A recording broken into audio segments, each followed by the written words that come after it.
Entonces, cuando abordamos una patología cardiovascular, tenemos que hablar de todos los estructuras que forman parte de los sistemas, sin embargo, tienen características muy cortas, distintas, ¿no? Vamos a hablar del corazón. Cardios y corazón, ¿no? Y vasculas, vasos sanguíneos.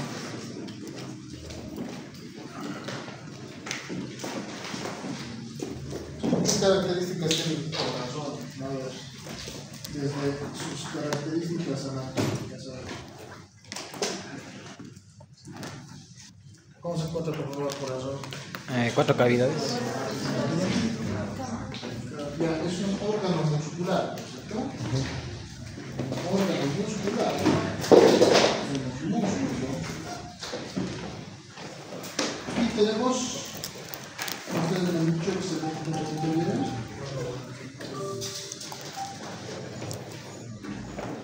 Cuatro cavidades asociadas.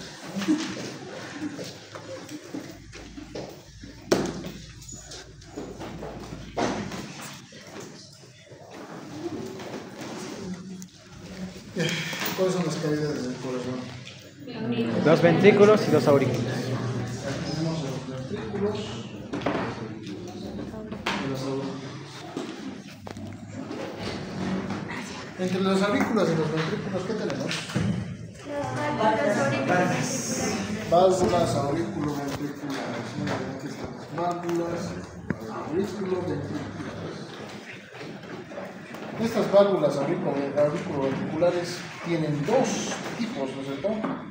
¿Cuál es? A ver, ¿cuáles son? Ventrículo derecho y ventrículo izquierdo. Ya la tricuspilla, ¿dónde se encuentra? En el lado derecho. Derecho, tricuspilla, ¿no es cierto?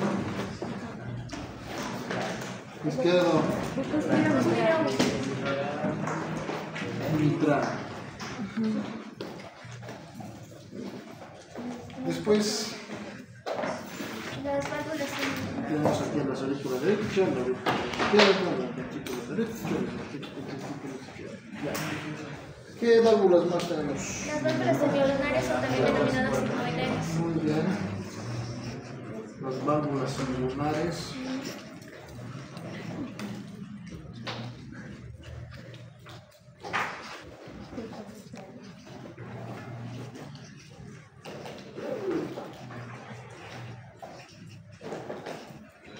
Válvulas semilunares, válvula semilunar.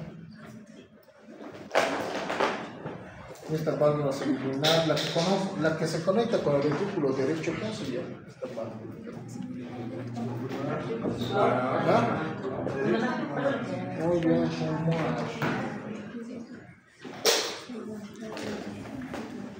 ¿Con qué aparato vascular se conecta el ventrículo derecho? Con las... Derecho. Doctor, ¿con la arteria o en la circulación? ¿Qué aparato vascular? Con el tronco pulmonar. ¿Ah? Tronco pulmonar. Tronco pulmonar. El derecho sí. Con el tronco ¿Qué, pulmonar. qué después? ¿Qué tipo de vaso es? Arteria.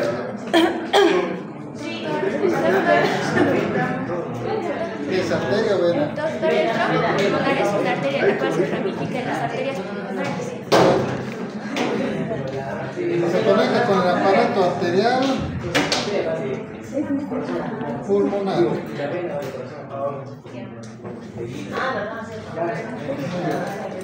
Y precisamente primero se dirige hacia el tronco, ¿cierto? Tronco pulmonar. Y tenemos una arteria pulmonar derecha y izquierda. A ver, vamos a dibujar el pulmón.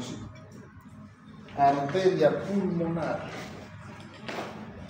Después del pulmón, ¿dónde ingresa? Por las venas pulmonares que desembocan en la aurícula derecha, que son 4 venas pulmonares. Muy bien.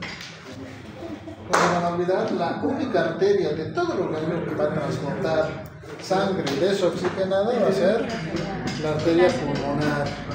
Después del proceso de la hematosis pulmonar, esta retorna por las venas pulmonares ya cargada de oxígeno. ¿Hacia dónde? Eso. Hacia la aurícula izquierda. Muy bien. De la aurícula izquierda, ¿hacia dónde tiene que pasar? Ventrículo izquierdo. ¿Ah? Ventrículo izquierdo. Ventrículo izquierdo. ¿Y el ventrículo izquierdo con qué se comunica? Con la aorta. Tendrá su propia válvula, ¿no es cierto? Aquí tenemos otra válvula celular aórtica.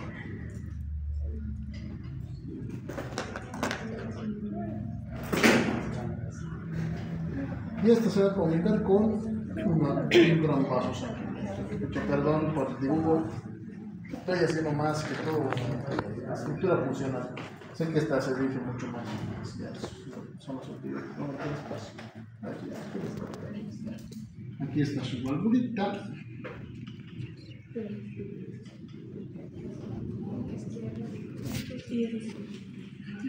Vamos a hacer un canal aórtico. ¿No es cierto? Ya. Entonces aquí tenemos a la aorta. ¿La aorta hacia dónde se dirige? Hacia el diafragma. En dos partes, ¿no? Diafragma. El aórtico, la aorta torácica, la aorta abdominal.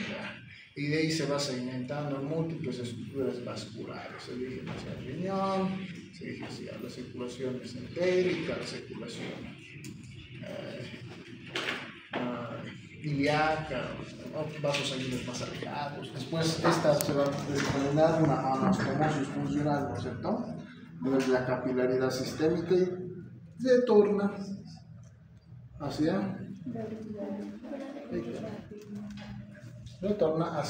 la aurícula derecha. Entonces tenemos dos tipos de circulaciones acá, ¿no? La circulación pulmonar y la circulación sistémica.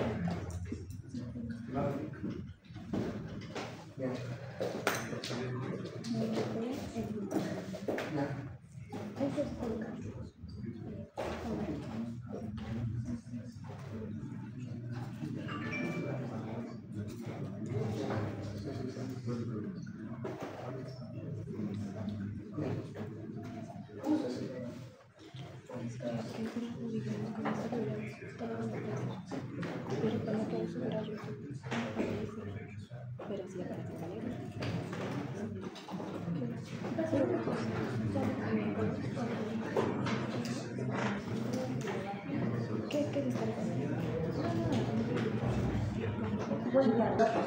Muy bien. Vamos a ver patologías que se pueden desencadenar acá, que afectan el correcto funcionamiento de el único objetivo que tiene el transporte vascular, ¿no? El transporte de oxígeno y nutrientes a los tejidos, se encarga la percusión. O alteraciones que se encuentran acá, que en alta medida también desencadenan alteraciones en flujo, ¿cierto? Cuando hemos revisado la anterior semana, hemos revisado presión arterial. La presión arterial es la repercusión sistémica de presión cardíaca, ¿cierto? La repercusión vascular. La presión arterial tenía varios componentes asociados, la función cardíaca y la función vascular. ¿Modulada por qué? El gasto cardíaco y la resistencia vascular periférica, ¿recuerdan? Hasta ahí, hasta en el caso de la hipertensión arterial, en el caso de la presión arterial, perdón, no está hablando de la importancia de estos dos órganos en la regulación. Si la función sistólica se eleva mucho, pues ¿qué quiere decir? Repercusión donde se encuentra a nivel arterial y cardíaco, ¿no es cierto? Ahora, si la alteración se encuentra a nivel diastólico, habitualmente es eminentemente cardíaco.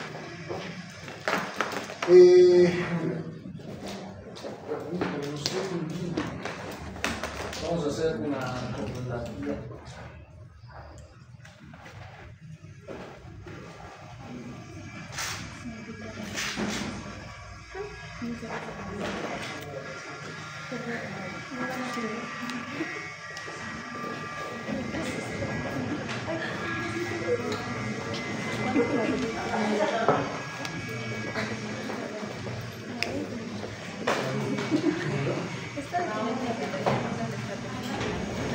¿Los puede ver?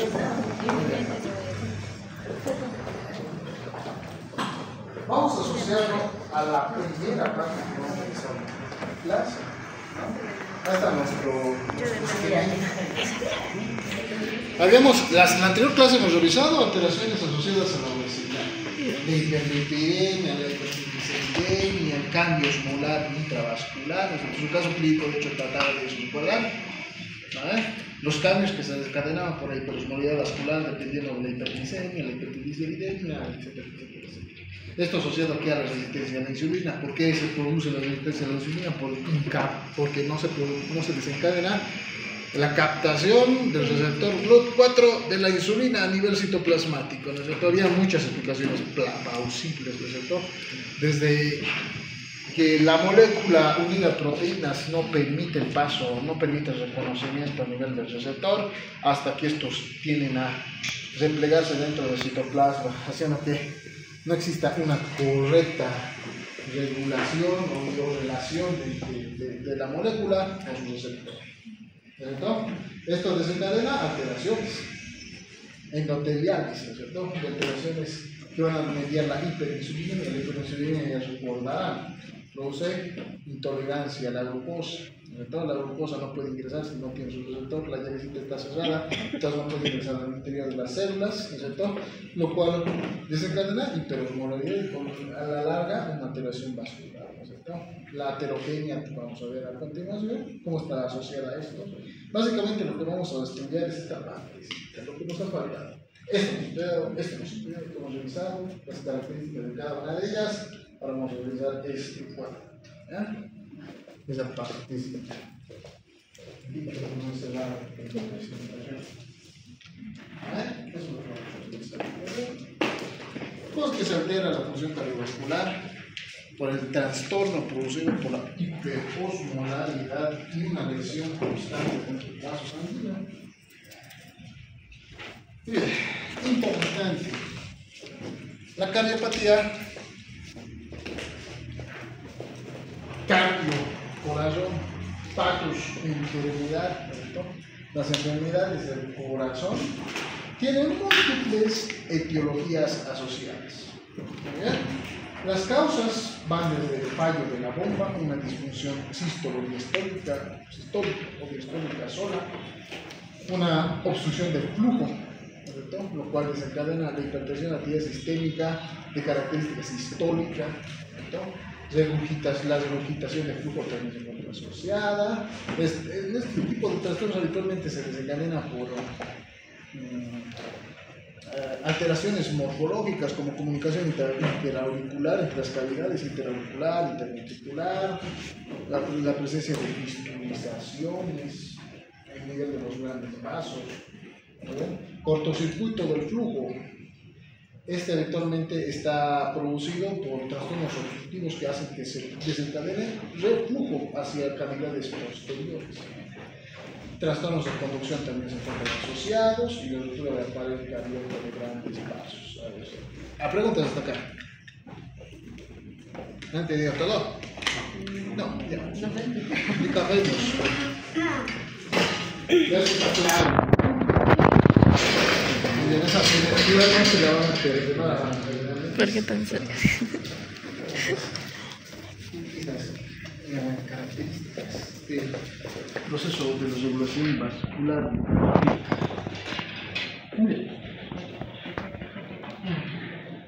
El corazón, una cardiopatía se presenta, por ejemplo, cuando sucede esto, aquí está el corazón.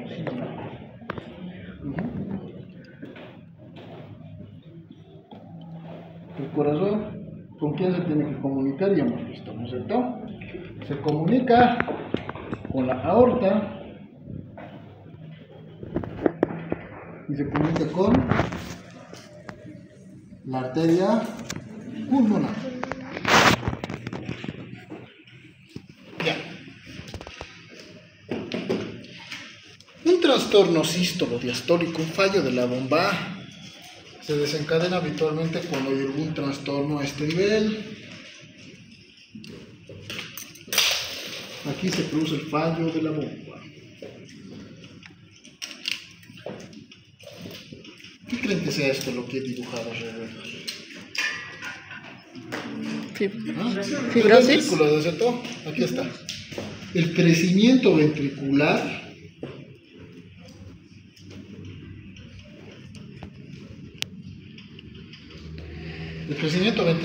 desencadena cambios en la bomba cardíaca.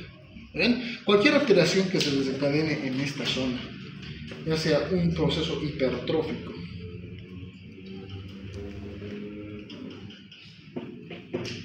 la hipertrofia se divide en 3 entes clínicos, que nos van a ver después cuando enseñamos fisiopatología, pero ahorita vamos a mencionar nomás. Estamos hablando de la hipertrofia de la insuficiencia cardíaca congestiva. Muy bien. La hipertrofia de la insuficiencia cardíaca dilatada y la miocardiopatía hipertrófica obstructiva o MHO. ¿Ya? ¿A qué voy? Cualquier alteración que desencadene un trastorno dentro del ventrículo va a establecer que no exista flujo hacia la aorta o flujo hacia la arteria pulmonar. ¿Verdad? El corazón tiene una cualidad. A ver, ¿cuántas capas tiene el corazón? 3. ¿Cuáles son? Miocardio, cardio y pericardio. Muy bien. Tenemos el endocardio en la parte más interna, tenemos el miocardio y tenemos el pericardio. Ya. La última capa, el pericardio, es una capa fibrosa. Muy bien. Esta capa fibrosa lo que hace es englobar al corazón. ¿Para qué? Para que si existe algún cambio, ¿no es cierto? O si empieza a latir muy fuerte, no altere a las estructuras que se encuentran alrededor, ¿no es cierto? No se olviden que esto es como un conducto, ¿ya? La región mesocárdica es un conducto, donde tenemos otras estructuras adicionalmente al corazón que también tienen que coexistir ahí. Estamos hablando del aparato arterial, por ejemplo, ¿no? Otras, las estructuras que transportan oxígeno, ¿no es cierto? Los bronquios extrapulmonares también se encuentran ahí, parte de la tráquea se encuentra ahí, el esófago se encuentra ahí. Entonces, el corazón late y sobrepasa sus límites. ¿Qué podría hacer? Comprimir estas estructuras, ¿no es cierto? Y al comprimir estas estructuras alteraría su funcionamiento. Entonces, se encuentra encerrado en una jaulita. ¿Ven? La jaulita se llama pericardio. Entonces, ¿qué hace el corazón? Como no puede salir de su jaulita porque es una capa fibrosa que impide el crecimiento, el sobrecrecimiento hacia el exterior, ¿hacia dónde crece? Hacia el interior, pues, ahí tiene un espacio importante, a nivel ventricular, ¿no? Ahora, el corazón tiene una cualidad. El corazón sufre mitosis de la célula cardíaca lentamente, muy lentamente. Un grupo celular se reproduce cada 2 semanas. Estamos hablando de una razón de una célula cada 2 semanas se recompone por fibra del tejido muscular. Muy bien. Muy lenta y un proceso de mitosis muy poco importante. Entonces, las fibras musculares que cambian, ¿cómo se van a adaptar ante un proceso de sobrecarga? Con un aumento de tamaño, una hipertrofia, no hiperplasia. Exactamente. El corazón se hipertrofia, jamás hiperplasia. No tiene la cualidad mitótica relevante para poderse hiperplasear. No aumenta de cantidad, aumenta de tamaño. ¿Bien? Esto es una ventaja en cierta medida, porque impide que el corazón sufra algún trastorno agudo dentro del proceso de la diferenciación. No existen tumores en el corazón por esa razón, ¿no? No existen tumores cardíacos del miocardio en sí, ¿ya? Entonces no hay posibilidad de que esto se presente. Excelente. Pero por el otro lado, al no sufrir mitosis no existe regeneración del tejido. Si el corazón cambia, pues cambia durante años. No puede llegar a recomponerse nuevamente la fisiología en un periodo corto de tiempo. ¿Qué me voy? Si mi paciente sufre hipertrofia miocárdica que está comprimiendo esta estructura que es el ventrículo, ¿no? Está creciendo hacia el interior del ventrículo, aquí está, digamos, aquí está este borde. ¿Qué pasa? Este está comprimiendo el ventrículo, ¿no es cierto? Entonces, ¿qué hace? Menos cantidad de sangre por evitar el corazón, ¿no? El tejido es bien demandante, va a solicitar siempre la misma cantidad de oxígeno para mantener sus funciones vitales normales. ¿bien? Pero el corazón, en este afán, ¿no es cierto?, de mantener la hipoxia tisular, va a aumentar el gasto cardíaco. Y el gasto cardíaco, el aumento del gasto cardíaco, ¿qué hace? Pues? Es como ustedes cuando van al gimnasio, ¿no es cierto?, empiezan a alzar pesas, en 6 meses se perturba su músculo. Lo mismo pasa con el corazón. Más esfuerzo, más tono muscular, más requerimiento, porque no le está llegando. Cada vez el ventrículo es más chiquito, más chiquito, más chiquito, más chiquito. ¿Vale?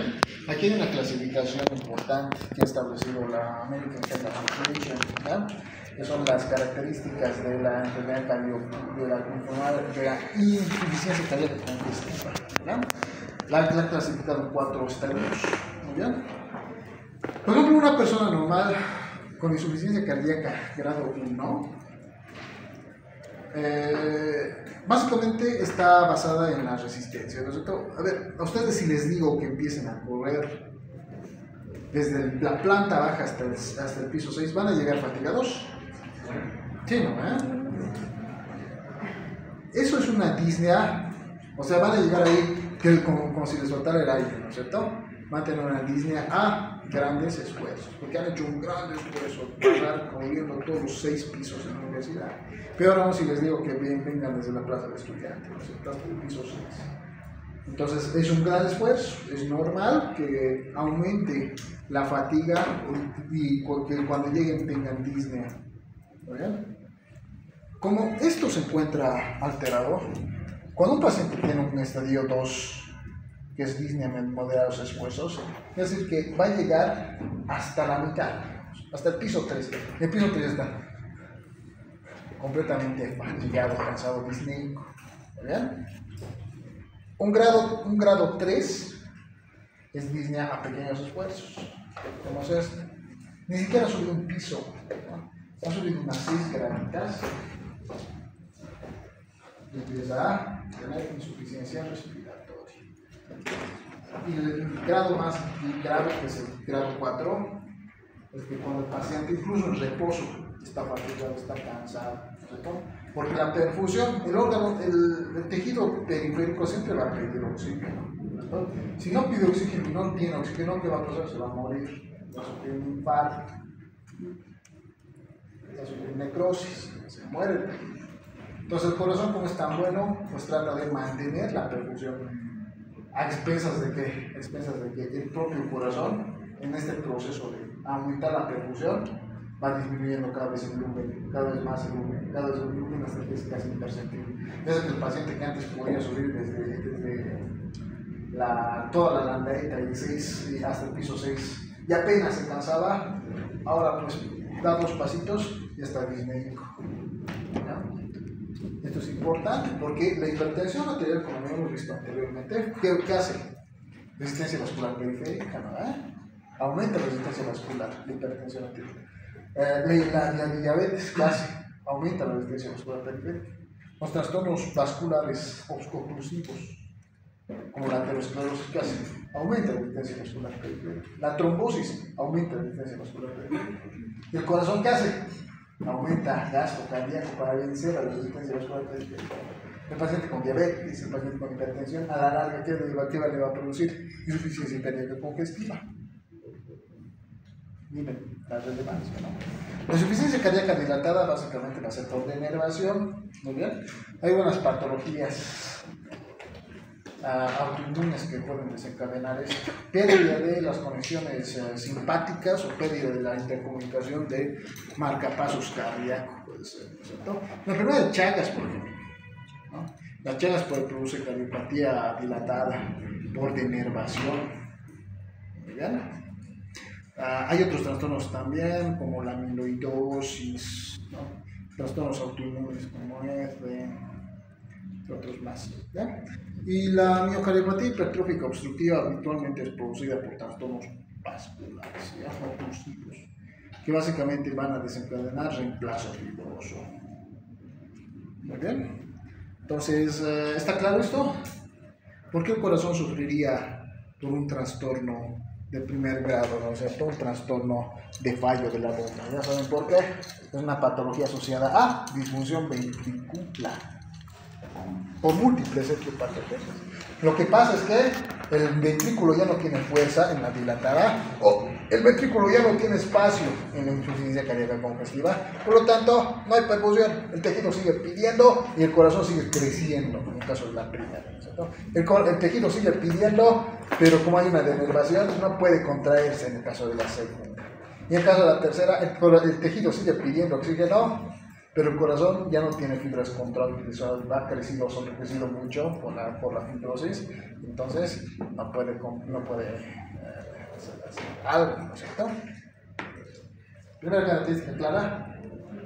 ¿Sí? ¿No? ¿Quién no entendió? No entiendo, les voy a preguntar. ¿Puedes repetir el nombre de la tercera, por favor? Miocardiopatía hipertróficos. Insuficiencia cardíaca congestiva, insuficiencia cardíaca dilatada. Siguiente, disfunción de flujo. Otra alteración que se puede desencadenar es que, digamos, aquí está la aorta. Y es cierto segmento muy raro, porque eventualmente la aorta tiene ciertas características que le protegen de ese trastorno, pero vamos a hablar un poco plausible. Ya digamos que se presenta una estenosis o una disecación aórtica. ¿Ya? Este es el segundo, por si acaso. La primera, ¿de dónde es? Ventrículo. La segunda, ¿de dónde es? Vaso sanguíneo, resistencia vascular periférica.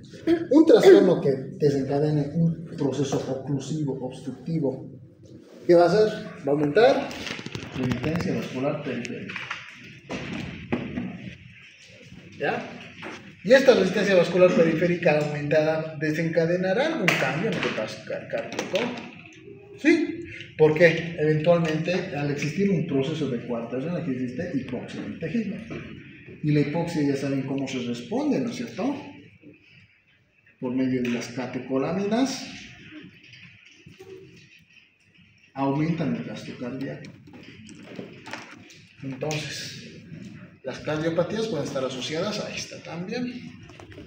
¿Bien? Segunda patología, la obstrucción de flujo.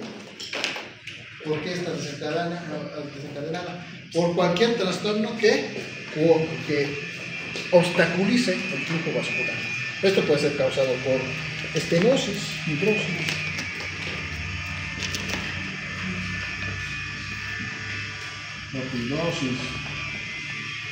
por compresiones extrínsecas o intrínsecas. ¿No es cierto? Por ejemplo,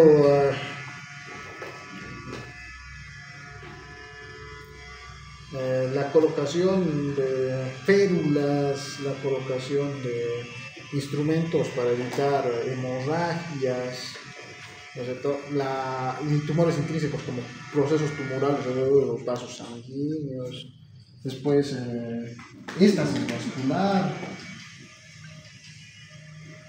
y la más frecuente y la que vamos a estudiar ahora es la esclerosis, aterosclerosis.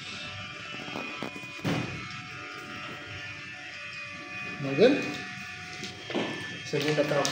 Con la tercera, la regurgitación de flujo, eso es más interesante. Aquí tenemos válvulas, ¿no es cierto? Las válvulas habitualmente impiden el paso retrógrado, o sea, siempre el flujo tiene que dirigirse desde un sitio A hasta un sitio B. ¿Ya? En algunos casos, cuando existe incompetencia,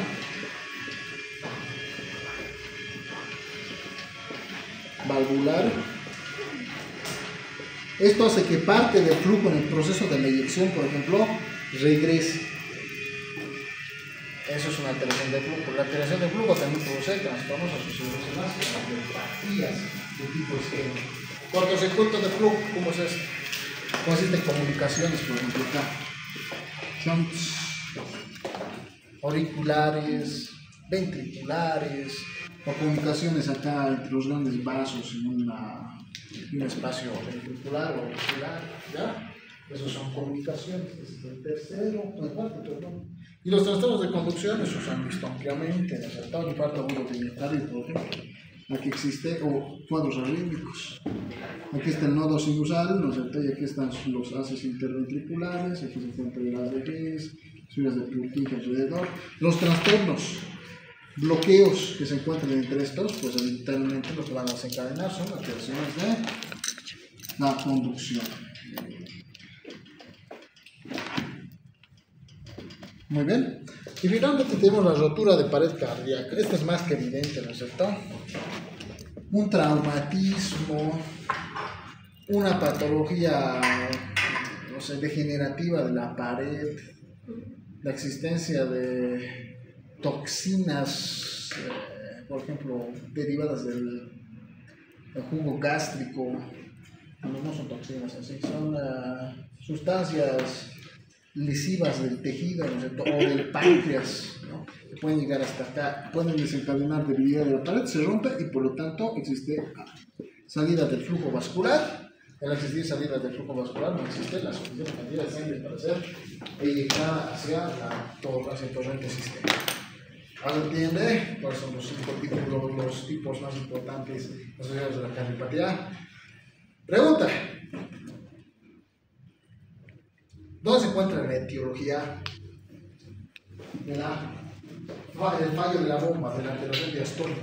En los ventrículos. Ventricular, no se me olvida, ventricular. Cualquier sobrecrecimiento o alteración de la contracción muscular, ya sea por déficit del tamaño del ventrículo o porque el corazón ya no se puede contraer, perdón, es diastólico, ventricular.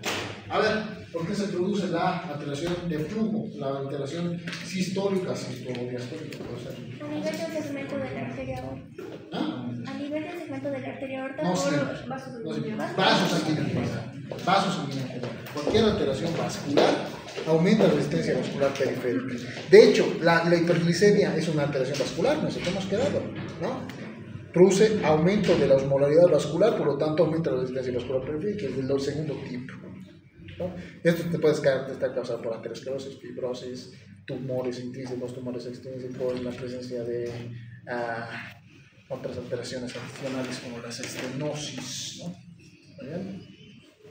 O también éstasis venosa. La regurgitación del flujo, ya saben, pues, la regurgitación del flujo es por incompetencia pulmonar, ¿no es cierto? Después tenemos los cortocircuitos de flujo, los shunts, comunicaciones entre cavidades que no deben estar comunicadas. Finalmente tenemos las alteraciones de la conducción, ¿no es cierto? Que son cualquier alteración que se desencadene en este proceso de transmisión, ¿no es cierto? Y las últimas que van a ser ruptura de la pared. Si se rompe la pared, pues evidentemente va a haber disminución de la percusión a raíz de una patología cardíaca. ¡Listo! ¡Caramba! Esto lo van a llevar después, ya estoy colocando una cápita, pero es importante conocerlo porque nosotros decimos que es una patología. ¿Verdad? Esto es algo que es muy importante y en las oportunidades es un poquito complejo de poder asociar, ¿ya? Esto van a ver todas, como las patologías metabólicas son tan prevalentes, pues en nuestro medio somos una zona endémica pues, por las patologías asociadas a las alteraciones metabólicas, de patologías cardíacas como consecuencia de estas alteraciones, ¿ya? Siempre van a haber pacientes con insuficiencia cardíaca, siempre. Un 80% de sus pacientes van a venir con esta alteración, ¿ya?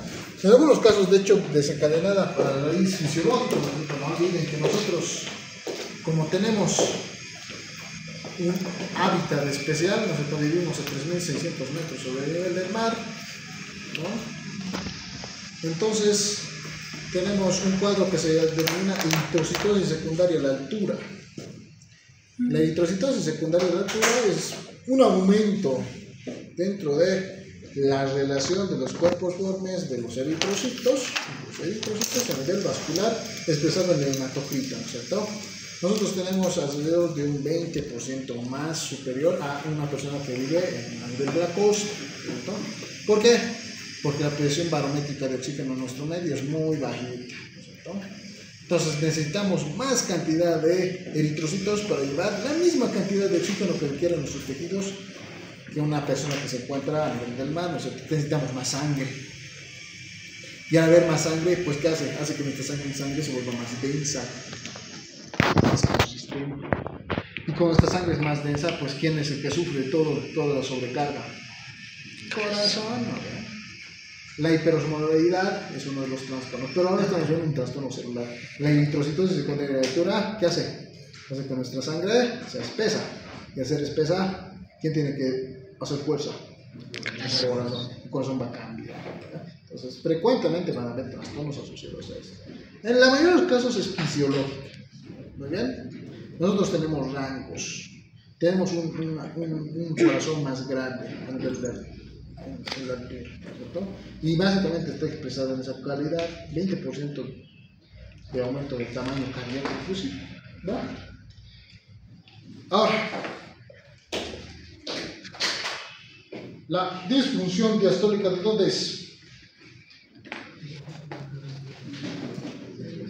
Corazón, ¿no? La disfunción sistólica de los grandes, de los vasos sanguíneos, ¿cierto? Predominantemente.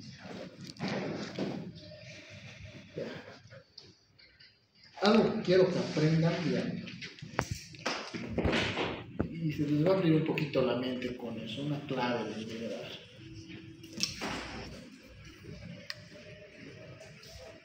La disfunción diastólica está asociada a la alteración del Viena. ¿Ya? Y la alteración sistólica está asociada a la alteración de la función contráctil del corazón.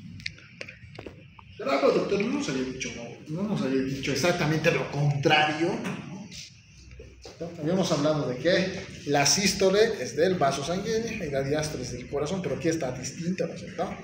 El llenado vascular es de la diástole y la contrariedad es de la sístole. Pero algo que quiero que sepan, estamos hablando de patología ahora, estamos hablando de fisiología, ¿ya?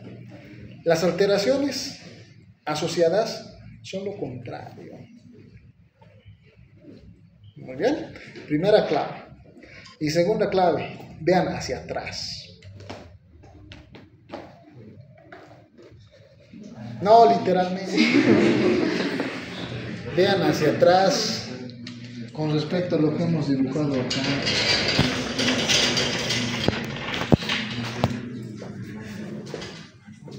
No vean hacia adelante, vean hacia atrás.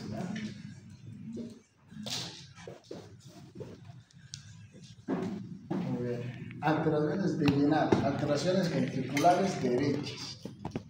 El que más sufre de las alteraciones de llenado va a ser el ventrículo derecho. El que más sufre alteraciones sistólicas de la contractilidad va a ser el ventrículo izquierdo. ¿Ya? Primera clave que les he dicho, lo contrario, ¿cierto? El que más sufre alteraciones ventriculares, el que más sufre alteraciones de llenado, ¿quién es? El corazón derecho. ¿Por qué? La mayor parte del aporte venoso, ¿de dónde viene? De la estructura sistémica, que de la pulmonar, ¿cierto? Más sangre llega a nivel sistémico que a nivel pulmonar. Mientras que la mayor alteración del lado izquierdo es sistólica, es de la contractibilidad. ¿Muy bien? Eso quiere decir que más presión ejerce el corazón dependiendo de la resistencia vascular periférica, que eso también lo hemos visto. ¿Vale? Ya. ¿Cuál es la segunda clave que les he dicho? Miran hacia atrás. Muy bien. Los órganos que más sufren, vamos a ver. De la falla del corazón derecho producida por alteración del llenado vascular, ¿quiénes son los órganos que más sufren? ¿Ah? Del corazón derecho. El corazón derecho. ¿Qué está? En el corazón derecho. La aurícula derecha. La circulación venosa. Ah, caramba. Todas las estructuras sistémicas. ¿Ah? Muy bien. Las patologías asociadas al corazón derecho siempre están hacia atrás. ¿Por qué? Porque se produce éstasis y los órganos habitualmente se llenan mucho, ¿no es cierto? Y esto impide que exista una correcta perfusión arterial. ¿Cómo está en el hígado, no es cierto? ¿Por qué el hígado se alteraba? Estaba muy lleno de sangre. Y al estar muy lleno de sangre, las arterias no podían perfundir adecuadamente el tejido y habitualmente existía una necrosis centrolobulbar y la presencia de el signo de la nuez moscada, ¿no es cierto? Hemos visto la congestión venosa, ¿no es cierto? Ahora, ¿qué produce esto? ¿Qué produce las alteraciones del corazón derecho? Alteraciones del llenado, alteraciones diastólicas. ¿Qué produce? Hepatopatía, hepatomegalia. El hígado se llena de sangre, va creciendo. ¿Qué más? ¿Quién se conecta con el hígado? Con la circulación portal esplénica. El vaso, pues, ¿no? ¿Existe? Esplenomegalia. ¿Qué más? Toda circulación sistémica y circulación intestinal, ¿no es cierto? Si esta se comprime, ¿qué hace el vaso sanguíneo? Pues se llena. ¿Han visto las películas animadas antiguas, ¿no es cierto? Cuando pisan la manguera, ¿qué hace? Crece, ¿no ven? Pero esta estructura vascular no soporta todo el tiempo, pues como está formado por células, no es una estructura lisa, es única, ¿no es cierto? Estas abren espacios entre las células para delimitar, en cierta medida regular la presión intraluminal con el medio externo. Pues ¿qué hace? El agua sale, ¿qué se forma? Edema, ¿no es cierto? Edema, ascitis. Todo lo que está atrás se altera. Alteración diastólica, corazón derecho, todo lo que está atrás se altera. Corazón izquierdo, alteración de la contractibilidad. ¿Quién se altera? ¿Qué se encuentra atrás? Atrás del ventrículo izquierdo, de la aurícula izquierda, ¿qué se encuentra?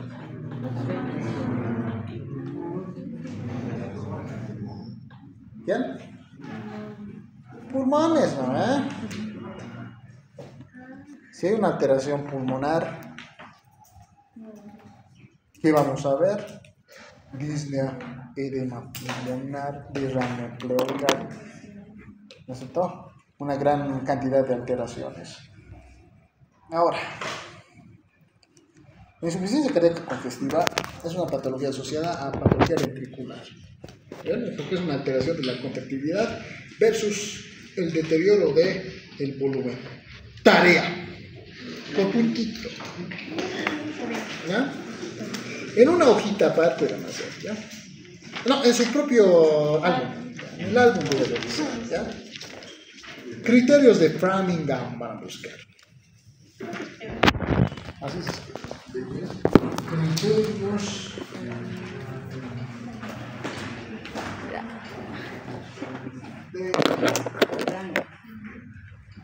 Criterios de Framingham para insuficiencia cardíaca congestiva.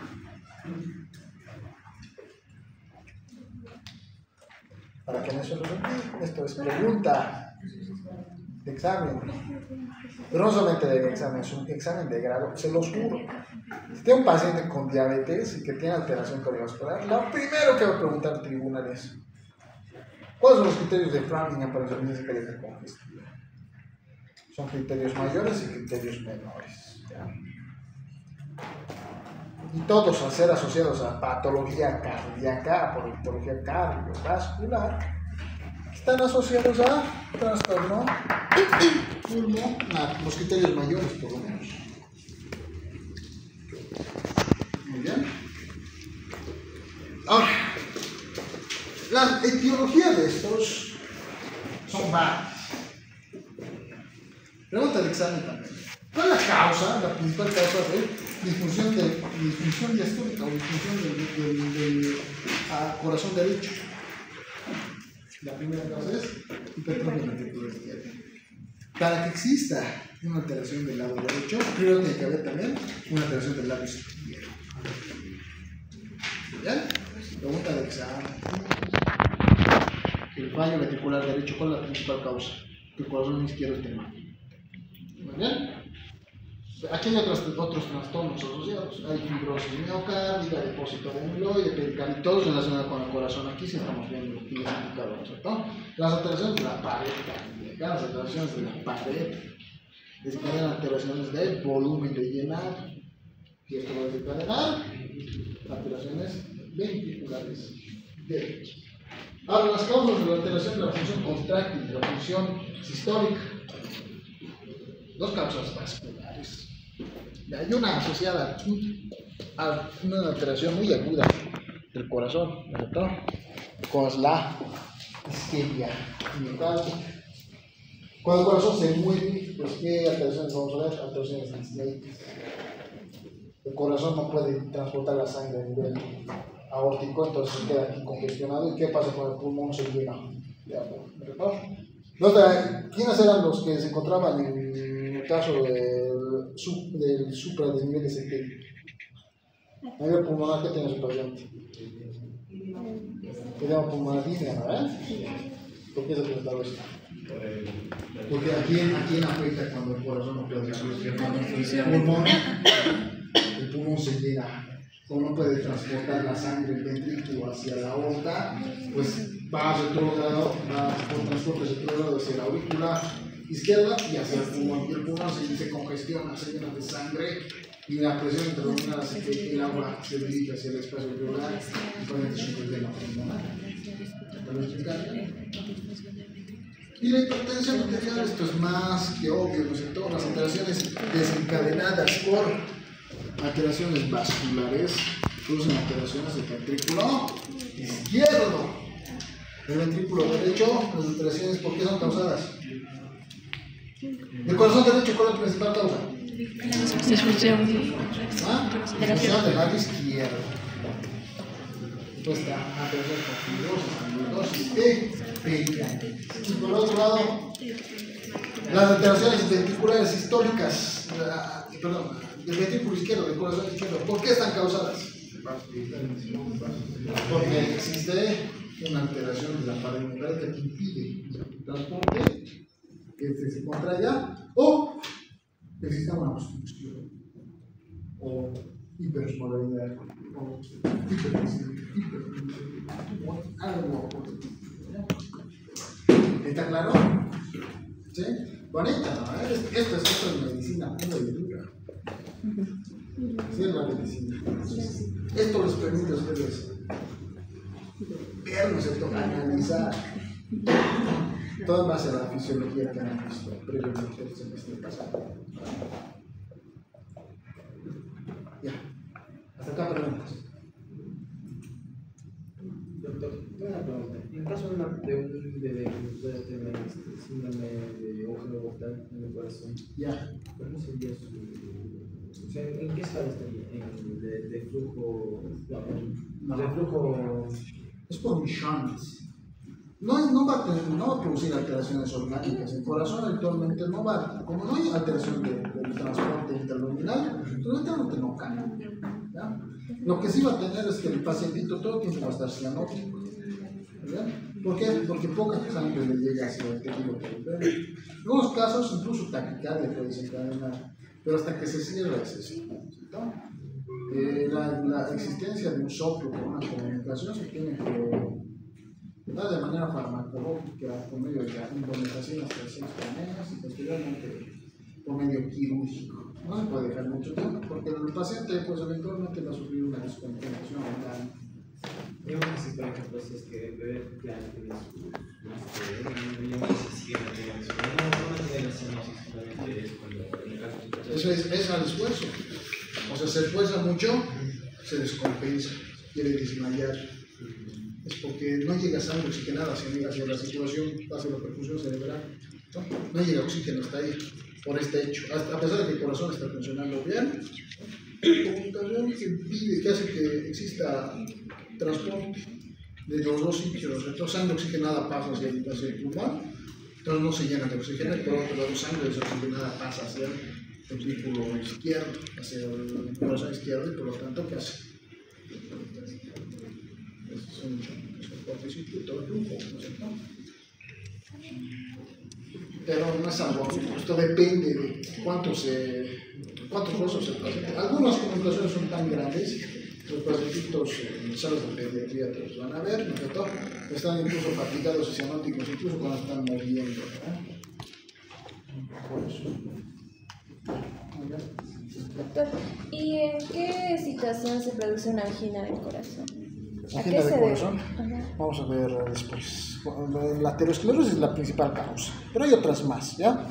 Hay tres tipos de anginas: las anginas estables, las anginas inestables y las anginas de Prince-Metal, ¿ya? Vamos a ver a continuación. No nos vamos a adelantar mucho. Les voy a explicar esto bien, ¿ya? ¿Hay más? Doctor, entonces, no existe, ¿no es cierto?, que una acidosis metabólica llevaba a una arritmia cardíaca y esto a una respiración profunda. La diabetes arritmia reversible. Es que la acidosis metabólica lo que hace es, de por sí ya es un estado de estrés, desencadena un estado de estrés oxidativo a nivel celular, ¿ya? Entonces, ¿esto qué hace? Que radicales libres se liberen dentro del citoplasma de las células. Y esta elevación constante de radicales libres y potasio hace que las células sufran apoptosis. Muy bien. Ahora, de que esto desencadena un proceso isquémico a nivel cardíaco depende mucho de las cualidades de la célula miocárdica, ¿ya? La célula miocárdica, habitualmente, cuando existe un proceso de acidez, va a tratar de compensar por medio de buffers sistémicos, ¿ya? La respiración de Kussmaul precisamente es un buffer sistémico que trata de hacer alcalinizar. ¿Muy bien? Trata de mantener mayor cantidad de oxígeno, de dióxido de carbono a nivel de la circulación, por el hecho de que la respiración se vuelve mucho más profunda, ¿no es cierto? El paciente no mete mucho aire, pero bota, ¿ya? La respiración de Kussmaul lo que hace es meter carbono para formar bicarbonato, que el bicarbonato lo que hace es tratar de parear, ¿ya? La respiración de Kussmaul no está asociado tanto al infarto miocárdico, sino un trastorno de estrés tisular, ¿ya? Vamos a ver después también. ¿Muy bien? ¿Produce arritmia cardíaca? No. Muy rara vez. La arritmia cardíaca viene asociada a alteraciones catecolaminérgicas cuando el riñón ya deja de funcionar. Eventualmente produce alteraciones renales primero. Muy bien. Buena pregunta. ¿Alguien más tiene una preguntita? Continuamos.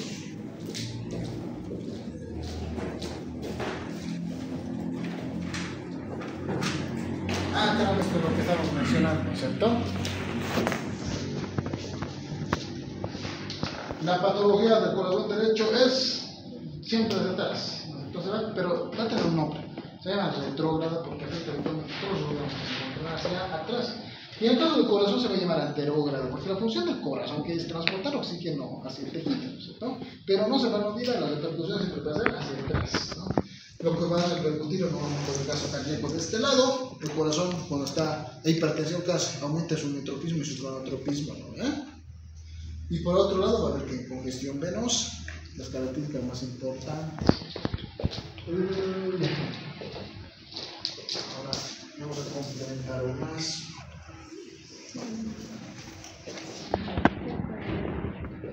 Esta es la etiopatogenia de la patología cardíaca, ¿sí? Es bien interesante. Porque el corazón no lo hace de mala, no crece de mala, no crece porque sí. Tiene que seguir una serie de eventos que van aumentando más la mortalidad del paciente con un trastorno cardíaco. Pregunta, ¿qué es el mecanismo de Frankenstein?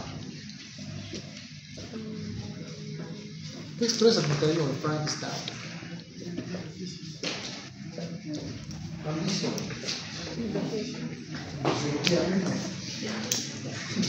Corazón. Dilatación del corazón, ¿no? Parcialmente. Gracias, la CI. Este mecanismo de Frankenstein dice que a mayor llenado ventricular, mayor fuerza de contracción, ¿no es cierto?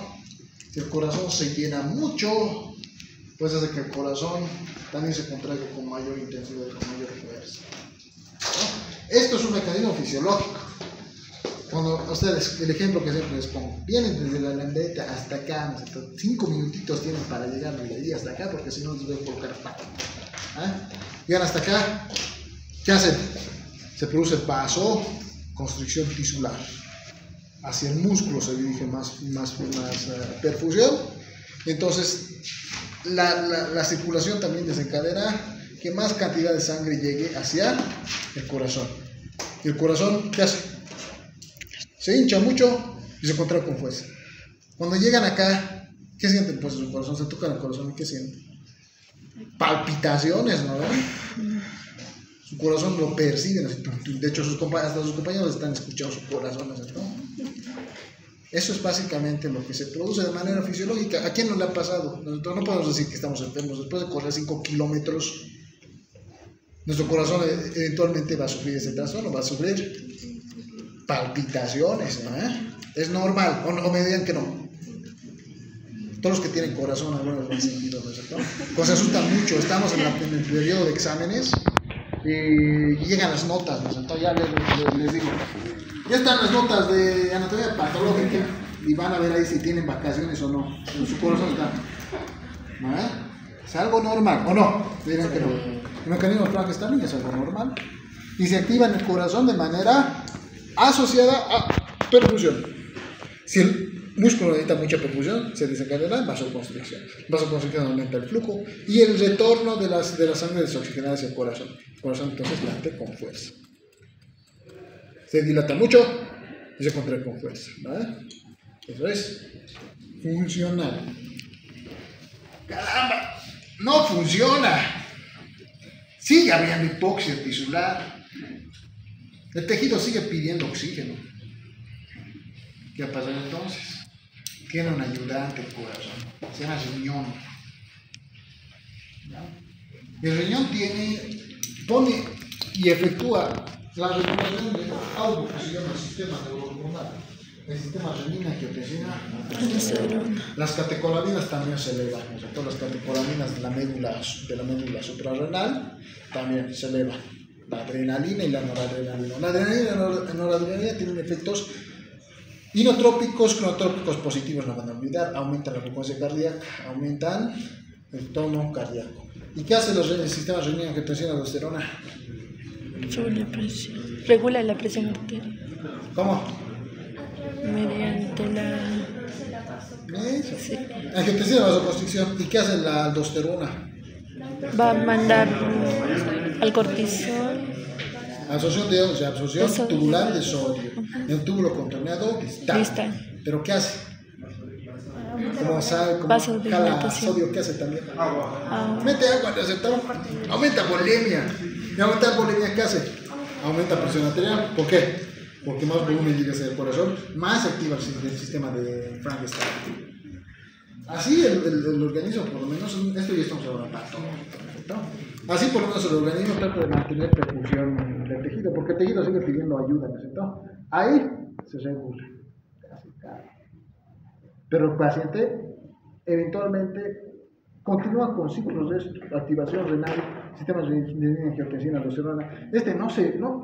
Este funciona, ¿cómo se podría decir? Es un precautelador de la perfusión. ¿Muy bien? No se activa con regularidad, se reactiva al déficit. En el primer caso no había un déficit, ¿no? Frankenstein, ¿qué quiere decir? Nada está alterado, nada está corriendo, ¿no? En el segundo, y hay déficit. Déficit polémico, déficit cardíaco, déficit vascular. Entonces, ¿qué hace el riñón? Caramba, no tenemos oxígeno. Activa el sistema renina-angiotensina aldosterona. ¿Qué hace la médula suprarrenal? Liberar corticoides. Y esto lo que hace es que el corazón lata y se mantenga así. El péptido natriurético auricular también está producido por el corazón, tiene el mismo efecto inotrópico positivo. ¿Ya? ¿Hasta aquí estamos? ¡Caramba! La enfermedad se agravó. Ya ni siquiera con esto se puede calmar. Sigue requiriendo oxígeno el tejido. Está en déficit. ¿Qué se va a producir? Esto es lo más grave. Lo que habíamos mencionado antes, ¿no es cierto? Estamos hablando de hipertrofia. es el último paso que sigue el corazón. Las células musculares se adaptan porque le están haciendo trabajar mucho, crecen en tamaño, no pueden crecer hacia el exterior, crecen hacia el interior. El ventrículo es un espacio bien chiquitito, ¿no es cierto? Y se vuelve más pequeño aún. Como va creciendo, ¿por qué no crece hacia afuera? El pericardio impide que crezca hacia afuera. Pues dentro que se hacia adentro, mi paciente ya a las últimas, ¿no es cierto? Ya ni siquiera puede subir un piso sin cansarse. Ya no puede subir 3 gradas sin cansarse. El paciente está acostado en su cama y está fatigado, ¿no es cierto? En el grado más severo. En la insuficiencia cardíaca, pues no hay solución. Va evolucionando cada vez más. A no ser que se trate de problema de base. ¿Y el problema de base cuál es? Como hemos visto. Hipertensión, hepatitis isquémica o alguna de las infecciones que se generan del tubular. ¿Muy bien? La hipertensión, ¿por qué puede ser producir? Ya me han dicho en sus casos clínicos. Diabetes, por ejemplo, trigliceridemia, por ejemplo. Pero mi paciente tiene diabetes, tiene hipertensión a causa de la diabetes. Y tiene insuficiencia cardíaca congestiva. ¿Qué tengo que manejar primero? Insuficiencia cardíaca congestiva o diabetes. Diabetes, problema de base. Se recupera eso y en unos 20 años, 10 a 20 años, porque es lento el proceso de regulación cardíaca. Si va a regresar a la basal, a lo normal, no es algo que se soluciona de la noche a la mañana. La única forma de solucionar la insuficiencia cardíaca de manera rápida, trasplante de corazón. No hay otra forma. No hay ningún medicamento mágico que haga que las células regresen a su tamaño. Porque no pueden. Tienen este mecanismo por una razón, pero esa razón es la que contrarresta mucho el hecho de que ésta pueda regresar a lo básico. Ya, no se solucionó, ni aún así, ni aunque creció. Lo siguiente pues que es que la función coronaria muere. La gente se muere. En un estadio 4, en un estadio 3. Tiene mucha tendencia a estos procesos, porque el corazón crece. Cuando ya no tiene espacio en el ventrículo, ¿dónde crece? Empuja hacia la superficie y comprime arterias coronarias. Y ahí el paciente tuvo un infarto fulminante y se murió. Bueno, no queda de otra. Así de raíz, así la fisiopatología, así de que el patógeno. Bonita, ¿no? Interesante. Ahora ya han visto la etiología, la patogenia, dónde se va a alterar y cuál es el ciclo patogénico, cómo se inicia, como una simple medida fisiológica, no se regula, o neurohormonal, no se regula, hipertrofia, cambios morfológicos, no se regula, se murió. Así es. Cuando su hipertensión arterial, ¿cuándo tienen que tratar? Cuando la encuentran. La hipertensión arterial desde la leve se levanta. No es que se deja a que siga su curso. La hipertensión arterial no va a producir esto. No hay que ser descuidados. Hipertensión arterial, encuentran a un paciente con 141, aunque esté levemente elevado, tratamiento ya tiene que ser. Problema de diabetes mellitus, ya te daré tratamiento antidiabético, eso es la regular. No va a llegar, porque en esos primeros instantes en los cuales se lleva a cabo la hipertensión arterial, no está produciendo esto aún, está produciendo esto. Así se sabe la vida, con la prevención más. ¿Muy bien?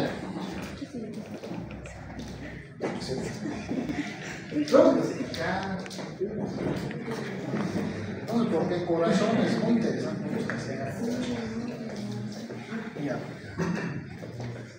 Ahí estamos viendo las distintas características de estos trastornos. Miren. Aquí estamos viendo el corazón. El derecho es menos muscular que el izquierdo. Hipertrofia. Tiene unas cualidades que enseguida también les voy a mostrar. ¿Ya? ¿Cuándo se sospecha de insuficiencia cardíaca congestiva? Consiste sobre el crecimiento de este y sobre el crecimiento de este. ¿Por encima de cuánto? ¿Ya? Ahí estamos viendo algunos ejemplos. Aquí está la miocardiopatía hipertrófica constrictiva, la ICC. ¿Ya? Insuficiencia cardíaca congestiva. ¿Qué existe acá? Mira el ventrículo derecho. Mira el ventrículo izquierdo. Como unos 4 o 5 centímetros debe medir la pared. Miren, aquí la falta primero, porque no crece hacia afuera, ¿no es cierto? Crece hacia, con crece hacia adentro, pues aquí comprime el ventrículo derecho. Principal causa de insuficiencia del lado derecho. Y como esto se encuentra cerrado, que desencadena infecciones pulmonares. Y por otro lado, hipoperfusión, el tejido que no recibe sangre. Esta es la restrictiva, el pericarditis, ¿verdad? El pericardio sobrecrecido que hace que el corazón no pueda latir. Esta es la dilatada, chagas de inervación. Mucho volumen, pero estas células musculares ya ni se mueven, levemente se mueven. Muy bien. Y aquí estamos viendo cómo se ve la célula muscular normal. Aquí estamos viendo sobrecrecimiento, más una característica adicional. Se llama núcleo en vagón de carga. ¿Ya? El núcleo en vagón de carga. Ay, pero aquí no cambió.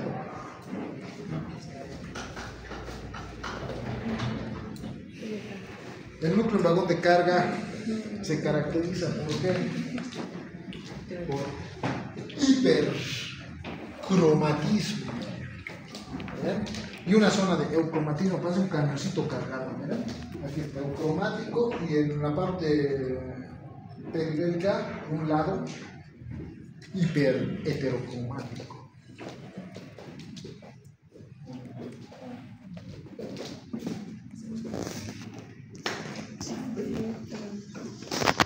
Esto vamos a ver en la práctica. Voy a sacar las laminitas, voy a mostrarles cómo la insuficiencia cardíaca congestiva.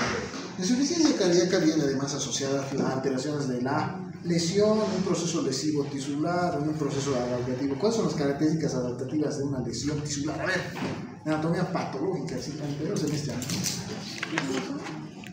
¿Cuáles son las características de una célula sufriendo? ¿Cómo es que vemos que una célula está sufriendo? Hipertrofia.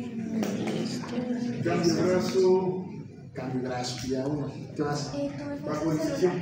Tumefacción celular, muy bien. Vacuolización, ¿qué más? Acá no estamos viendo eso, hay una más. Hiperpigmentación. Esa es la célula rosa. Hiperpigmentación. Eso se ve acá. Cuando vemos una célula rosada, quiere decir, pucha, estoy sufriendo. ¿Verdad? ¿Y por qué está sufriendo? No tiene oxígeno. Está muy grande el tejido, está comprimiendo estructuras vasculares, existe disminución del endomisio, ¿ya? Ese espacio chiquitito por donde circulaban pequeños vasitos de intercambio de oxígeno, como la célula ha crecido mucho, se comprime, ¿verdad? Así es el endomisio normalmente, se encuentra entre las fibras. Pero miren este pobre endomisio, muy chiquito. Esto hace que no es la perfusión, hace que sufra.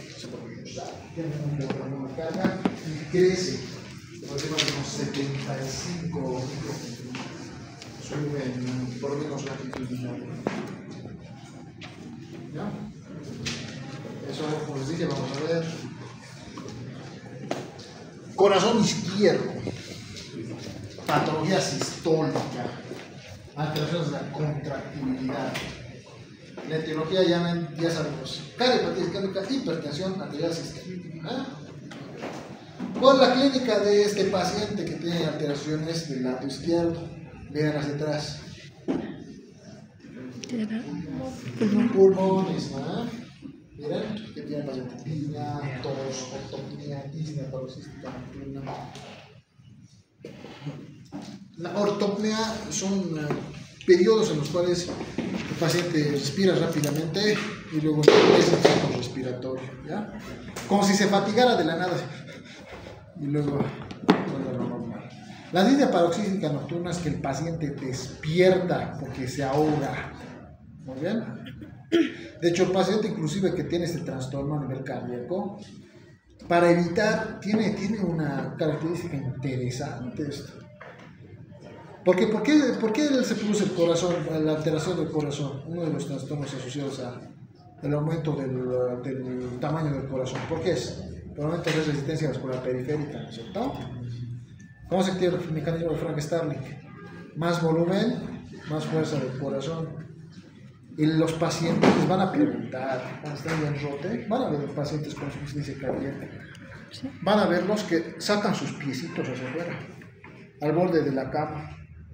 Y así duermen medio sentaditos, ¿ya? Porque como hay disnea, como hay edema pulmonar, el edema obedece a la gravedad.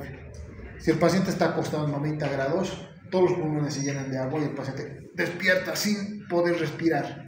Es disnea paroxística nocturna. Entonces, ¿qué hace el paciente? Se pone un montón de almohaditas en la espalda y duerme casi sentado. ¿Para qué? Para que el pulmón se llene solamente en la base. Porque además saca los piecitos, lo he dicho, al borde de la cama. ¿Para qué? Para producir éxtasis, para que no mucha sangre llegue hacia el corazón y por lo tanto disminuya la sintomatología. Qué interesante, ¿no? Características cardiovasculares también vamos a ver. El corazón crece, hemos visto en la anterior lámina, en la anterior imagen, un corazón izquierdo bien grande, voluminoso, ¿no es cierto?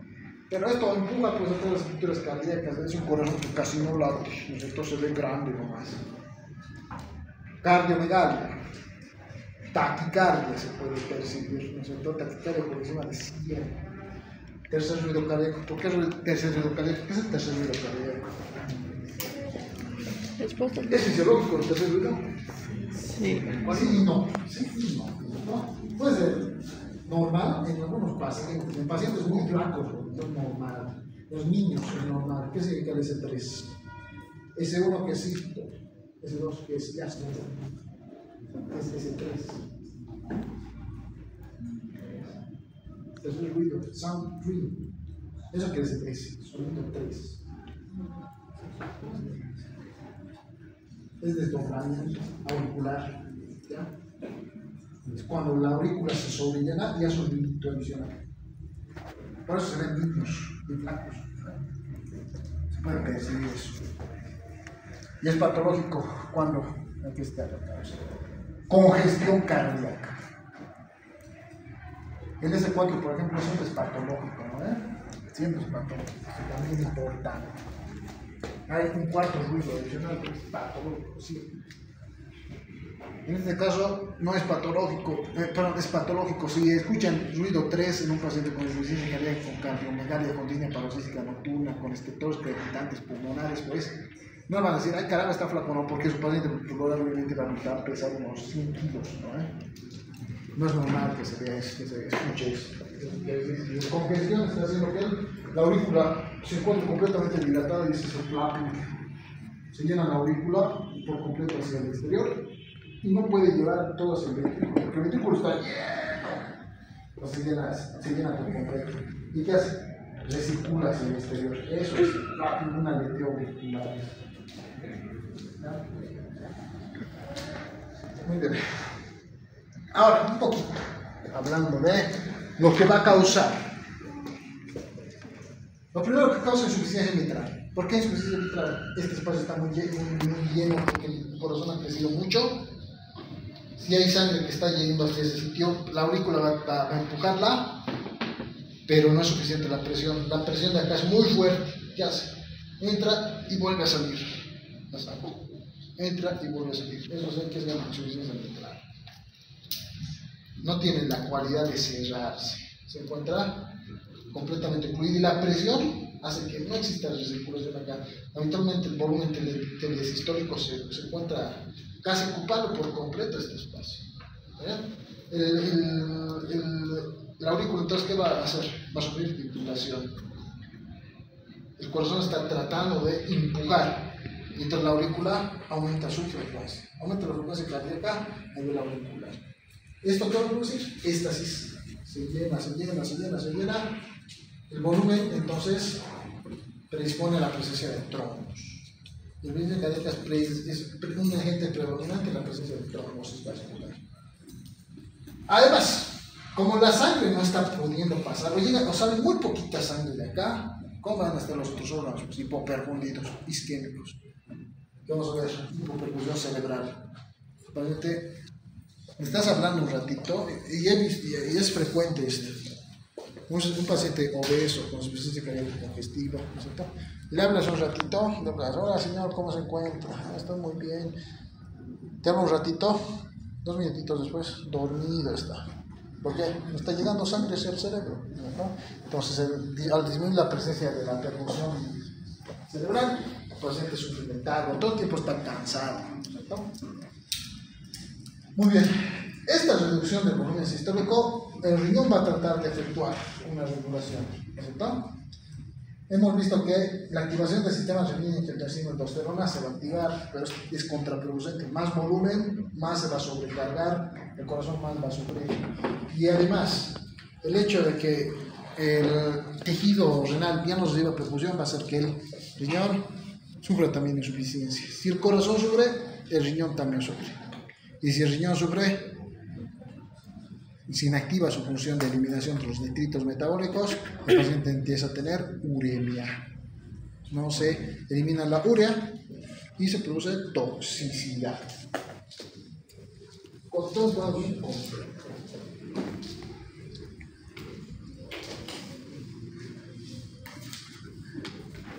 El corazón derecho es más sencillo, es una alteración de flujo, es una alteración diastólica asociada al corazón. Las alteraciones se tocan aquí en la pared. Hemos visto el corazón ha crecido mucho del lado izquierdo, ya comprimimos, esto no tiene flujo hacia este lugar. Esto es retrógrado, los trastornos son retrógrados, ¿no? Lo que va a afectar la circulación venosa portátil, la circulación venosa portátil, la que se encuentra casi más relacionada. ¿Qué va a producir? El hígado crece, hipertrofia. El bajo crece. Vamos a ver. Hipertrofia esplénica, ¿no es verdad? O también denominada esplenomegalia y hepatomegalia. ¿Ah?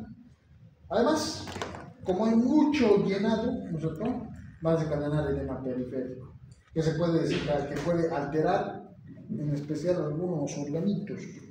Si el hígado está alterado, si el hígado ya no tiene función, si el hígado está congestivo, pues, y hemos visto, un trastorno de regulación aguda del hígado, ¿qué va a ser? Adipocitos, ¿no es cierto? Hígado graso, un proceso congestivo crónico. Si no hay hepatocitos, pues no se producen proteínas plasmáticas. No se producen proteínas plasmáticas, baja la osmolaridad sanguínea. Al bajar la osmolaridad sanguínea existe extravasación del líquido. Se presenta derrame pleural, ¿no? Edema pulmonar aumenta, además de que hay aumento de la presión intrarrenal, también sangre diluida, muy poca proteína, sale agua hacia este nivel, no hay presión polidoncótica, se llena pulmón. Y el caso más severo, ¿no es cierto? Vemos al paciente completamente hinchado, se llama anasarca. La citis es a nivel abdominal. La anasarca es generalizada. El paciente completamente hinchado, le hacen fobia, le hacen godet y queda impresión de su mano, especialmente en zonas de declive, ¿cierto? Esto más, aparte de que el paciente estaba obeso, pues este espacio estaba lleno de adiposidad, y nosotros también hemos ido agravando por extravasación venosa. Listo. Preguntas. Oye, es hora. No pasa 10 minutos. ¿Por qué nadie me avisaba? Ya. Vamos a seguir viendo esto ya. Vamos a acabar corazón y vamos a